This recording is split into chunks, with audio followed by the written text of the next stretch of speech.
จัดนักพวกคุณจัดนักเสียงแบบเฟอร์รารี่เลยทุกคนเชื่อป่ะเดี๋ยวสิสตาร์ทให้เบิ่งนะเห็นป่ะคือเฟอร์รารี่เลยหน่อยคือวันแน่นอนอยู่ได้เร่งนี่หอบตัดป่ะเห็นป่ะVVK Vlogger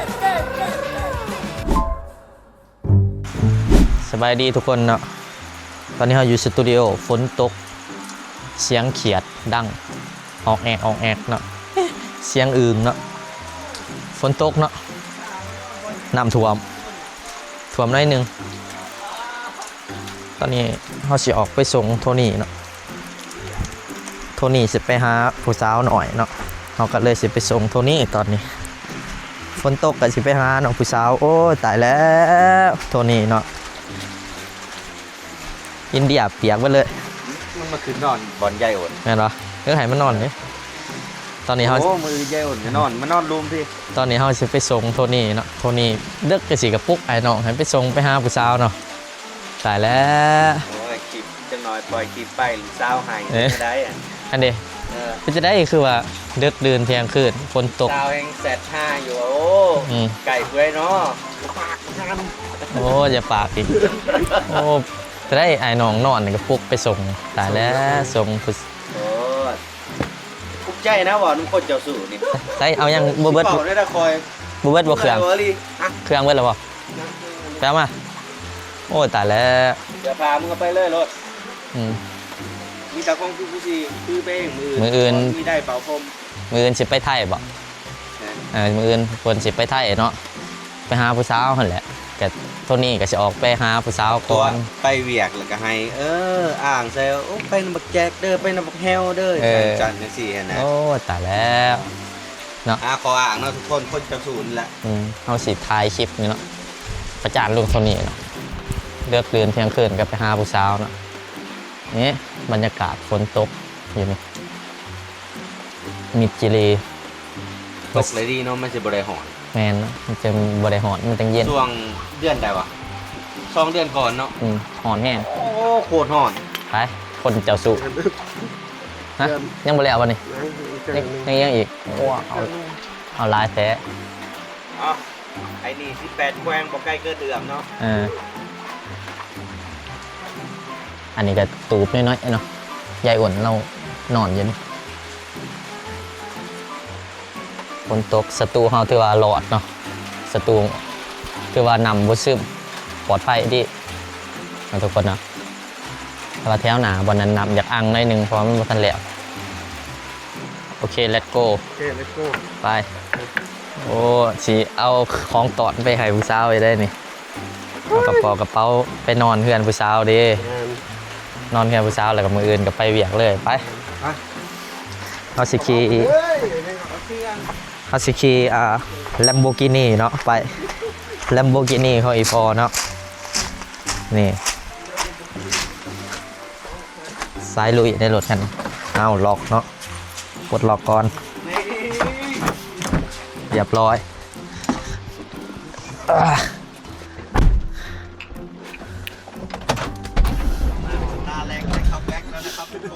สตาร์แลกคอมแบ็กเนาะ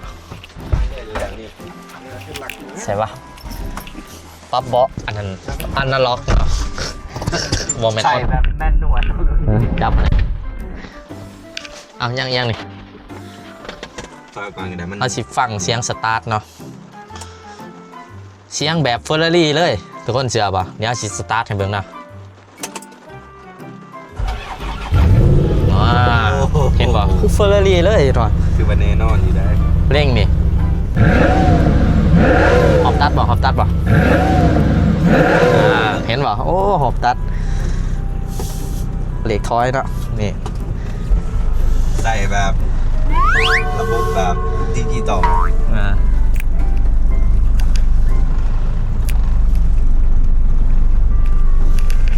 ต้องแท้นะ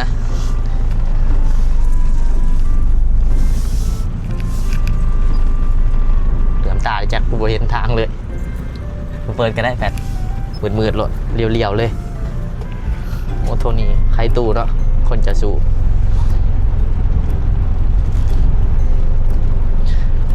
เนาะ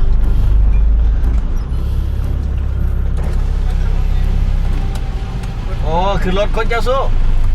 เฮ้ยคนเจ้าสู้บ่ยานฝนว่ารุ่นนี่ ถ้าอาตู้ก็ตีบักนี่ โอ้เห็นว่าเก่าเนี่ยนี่เรือน โอ้ ระบบไฟฟ้านะเว้ยกระจกนี่ เดี๋ยวถ่ายแวนเนี่ยถ่ายแวนรถนะถ่ายแวนรถนะแวนหลังนะบอกูสิเท่านี้มันสิไขตู้แล้วกูสิยับไปได้ไปแล้วนะ อันยางมาดิกูสิคอยดีไป เดี๋ยว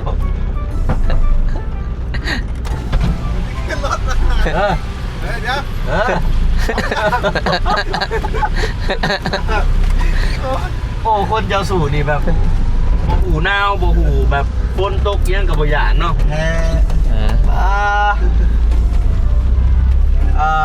ตอนนี้พวกเข้าสิเรียนรุ่นใส่แล้วแบบเจ้าสู่เนาะคุณแพนต้องสยบเลยนะไอ้นี่เมืองหุ่น วัดแวนจะได้ว่ากูลืมแล้ววะ สิเรียนใหม่จ้องนะเนาะเพราะว่าตอนนี้คอยเองนะกำลังอ่านอยู่เนาะทุกคนกำลังไปปีนหูโทนี่มาแควนข้ออยู่เนาะเวลาไปหันมานี่โอ้ผู้สาวเศรษฐกิจเสียนะเศรษฐกิจแบบไหนนี่สิ ลืมเนาะครับรถไฟฟ้าลาย ฟ้าบอลปัดแวนเวนปัดแวนต้องปัดแบบนี้เนาะคันปกติรถไฟฟ้าไอโซนี่ต้องเป็นตบเหล็กเด้มันตั้งนอนไปแต่มันไป let's go เนาะเดี๋ยวทุกคนเดี๋ยวถาหลุดเบิ่งหนาผู้สาวเท่านี้เนาะเดี๋ยวเนาะเขาสิให้เบิ่งหนาผู้สาวเท่านี้ว่าเป็นยังไงเนาะนะแม่นเนาะพาลุงคลิปนี้พิเศษน้อยนึงได้นี่พาลุงตัวนี้ไปหาผู้สาวหน่อยโอเคเนาะทางเข้าบ้านลุงตัวนี้ก็ประมาณนี้เนาะทุกคนเนาะนี่จะสิเป็นแม่นย่ามพ้นลำบากย่ามแรงก็ลำบากเราขี่ฝุ่นเต็มอยู่เนาะแต่เพื่อนใหญ่เขาไล่เนาะทางบอลเนี่ยโอ้เต็มเลยเดี๋ยวเนาะคุ้มโอ้ป่ะพี่ลึกปุ่นนะทุกคนน้ำท่วมแล้วนี่เมื่อกี้กูเห็นเข้ามาการเขียดอยู่นี่กับกบเนาะได้ไล่โต้ได้ตอนขับรถมาเอาจริงมีแถวนี่เขาการอยากกันนี้อยู่มีโป่งเนี่ยไปแถวกลางหน้าอยากการคือกันอายุ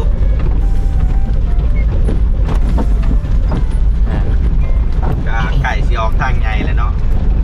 แมนเนาะเพื่อนตัวนี้กับชีบกไก่จากได้บกไก่จากทางใหญ่เป็นไรเนาะทางใหญ่กับสีทางหนานี่ออกมาทางใหญ่ประมาณ5 นาทีแมนโอ้ยบ่ฮ้อนเอาแต่คัน2 นาทีขี่ไว้กับแบบ3 นาที2 นาทีนี่ใหญ่เติบได้ทางซีเลนมาได้ทุกคนไปว่าบัตรซีแยกน้องบึกแมนเนาะ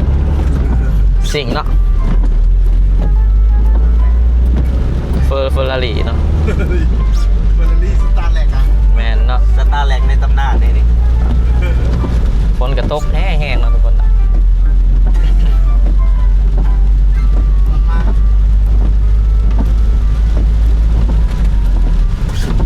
รถคันนี้แล้วช่วงใหญ่เฮือนกับคันนี้แล้ว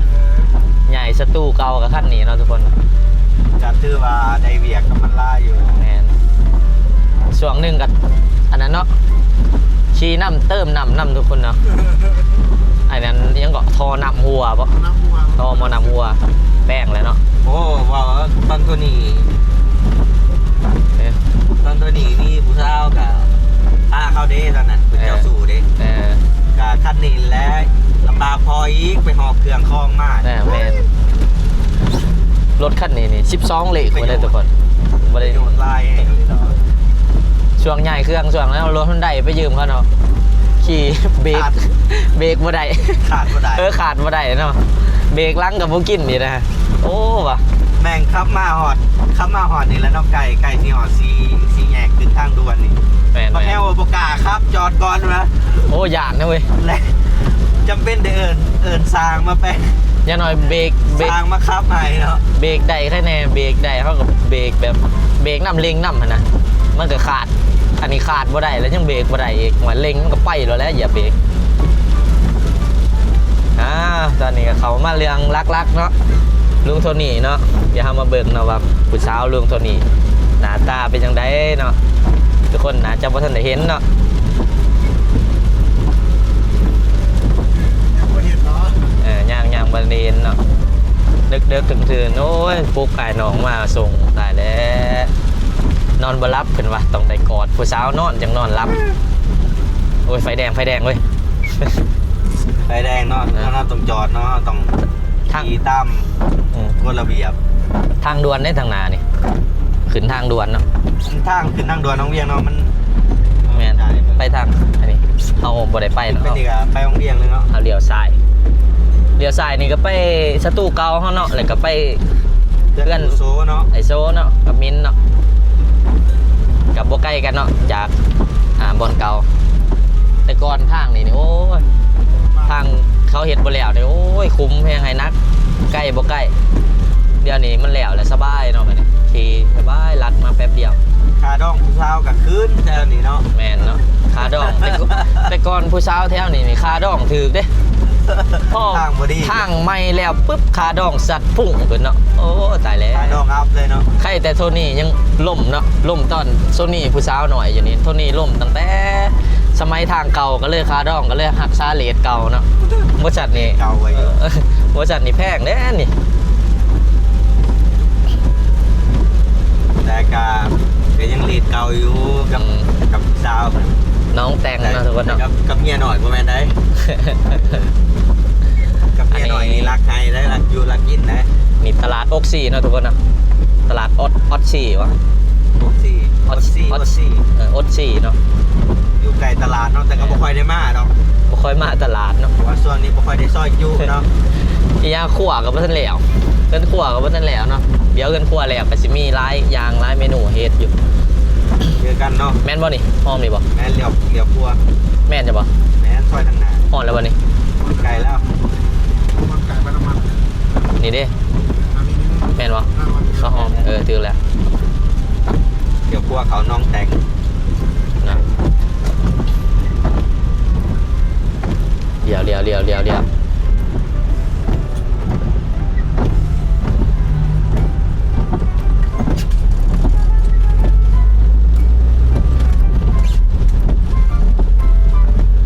เส้นนี้เป็นเส้นน้องแต่ง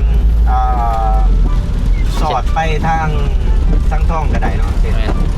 ลัดไปทางสัง ลัด ทอง ไปเมืองสังทอง อัน นี่ นี้ ก็ถือว่าดีอยู่ครับ ทุกคนเนาะทางนี้หาดไอ้โตใกล้ๆนี่เด้โตเวียงจันทน์เนาะเอากับมาหาเราอยู่ตลอดอยู่ สมัยก่อนเนาะ ต้นนี้ก็ไปบางทีก็ไปหาเรา เนาะตัวนี้ก็แต่แล้วเนาะเพื่อนผู้สาวหน่อยตัวนี้เนาะฮอนแล้วบ่ วันการนี้ ยังโอ้ยังอีก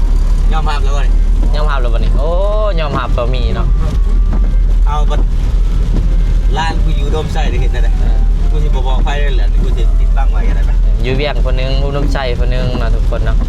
เดี๋ยวเบิ่งก่อน อยู่แว่งกับแถวใดก่อนรักเองก่อน นะ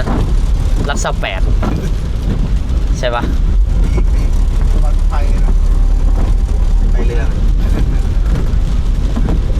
ใช่ปะ ไปเตือนที่ทางนี้แน่ว่าแล้วนี่ ใช่ นี่มอนรถจอด โอ้นี่ปะโอ้สาวหน่อยตัวนี้มีหอนรถกอกรถเก๋งเนาะทุกคนเนาะหอนแล้วนี่นะโอ้เพื่อนงามแท้ประตูออโตมาติกพุ่นนะโอ้ยฮะเสียงปัดแวนนี่ก็กอกแกกอยู่เนาะอ้าว ก็ถือว่ามาหอดจอดเทิงเนาะทุกคน อ้าวขอให้โชคดี คันทุกคนฮู้ว่าร้านคอยสบายดีว่ายังอยู่โดมไส้กับคอมเมนต์ใน YouTube ของแฮวหน่อยเด้อ FC โดมไส้ยังหั่นน่ะ เดี๋ แล้ ยว วแก้กับงาน ใส่อ๋อฝนตกมาเนาะโอ้ความหักเนาะหักแผ่ฝนตกบ่แผ่เนาะ เอา FC มาหุ้นเด้อ โอ้ประตูออโตมาติกขี่เกาะขี่เก่งหมดนะโอ้รวยแท้บ่ลืมยังเต้ลืมยังบ่ โอเคมือ จัดหนักเด้อจัดหนักเด้อจัดหนักอเล็กซ์สโมกจัดหนัก พวกกูจัดหนัก เย้ไป let's go วันนี้กลับได้เหรอวันนี้ มาส่งมันหน่อยเนาะที่แรกก็เชี่ยวรถจักรมาส่งมันแหละแต่ว่าฝนตก โอ้ฝนตกทีบ่ได้ดอกนี่ ยานเปียกน้ำกันเพราะว่ามันมีกล่องเนี่ยเนาะมืออื่นต้องไปถ่ายงานอยู่ไทยอยู่ใช่ปะอยู่กาฬสินธุ์ โอ้ไปกาฬสินธุ์บ่ บัตรในอัน โอ้ สิไปหาในอันบ่ FC ในอัน เมื่อหากาแฟซื้อนอกซื้อน้ำน้อยนึงซื้อไปกินนะทุกคนนะโอ้ยเห็นบอกทุกคนแวนเฟอร์ละหลอกเฟอร์หลีไม่ใช่เป็นแบบนี้